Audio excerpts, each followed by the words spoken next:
Hey everybody, I'm John Granado. That's Josh Jordan. You can hear us on ESPN 97.5 and 92.5. You can also see Josh's work at sportsmaphouston.com. Hit subscribe if you haven't yet so you get all of our content here at SportsMap HOU. Jeremy Pena, he's not the guy. This is not the step that we thought he would take.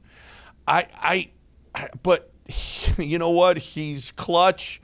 He is a guy that I still, every time he comes to the plate, I still think he's going to get a hit in every play he makes in the field, although he's made a lot more errors than we thought he was going to make.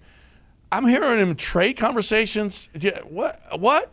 How soon we forget, Houston? Yeah, how soon we forget. And I know it's been a struggle for him.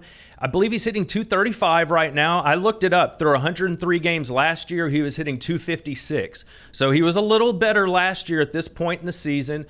And, the defense hadn't quite been, what it has, but he still has elite speed. He's got great power. And I think he's going to figure it out. In the game we just watched, the finale against the Rangers, 2 big hits, and they were on fastballs. He's been a little bit in between, trying to lay off that slider and then too late on the fastball. I think that was a good sign last night that he pulled that first double, and then the other one he hit to right center. So he's starting to hit the fastball. I think he's starting to put it together. I give him a steady dose of that slider until he can learn to lay off it, because he's not a guy that's going to take it. If he sees it in the zone, he's going after it. He's not very selective. He hasn't been this year. He hasn't taken the step, but he's still a really young player. And a lot of times the guys will, hey, Major League Baseball pitchers figure you out. Now you got to figure them. Now you got to counter, and hopefully he does that in the second half. One thing I do know about him, though, is he's clutch. And down the stretch here, I really do believe that Jeremy Pena is going to be better, and especially we saw Dusty put him back in the 2-hole.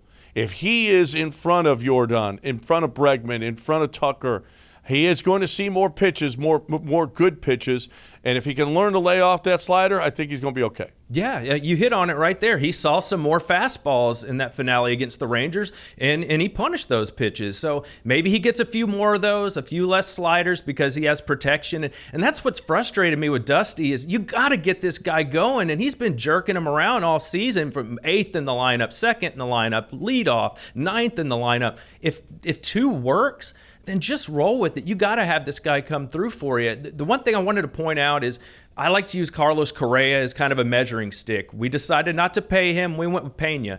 Now, the slugging, on-base percentage, a little better for Carlos this year, but Jeremy Pena's got a higher batting average. Carlos Correa is grounded into more double plays than any player in baseball this year. So, just for context, it's not as bad as people think with Jeremy Pena. Yeah, but if it continues to go poorly, with all the guys that are coming back, Dubon is probably going to get squeezed as far as playing time goes. I could see Dusty using Dubon a lot more at short to get him into the game and maybe get Jeremy out of the game if he can't figure it out.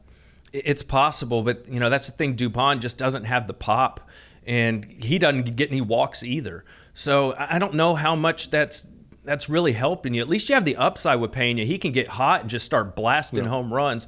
That's what they need him to do. Yep.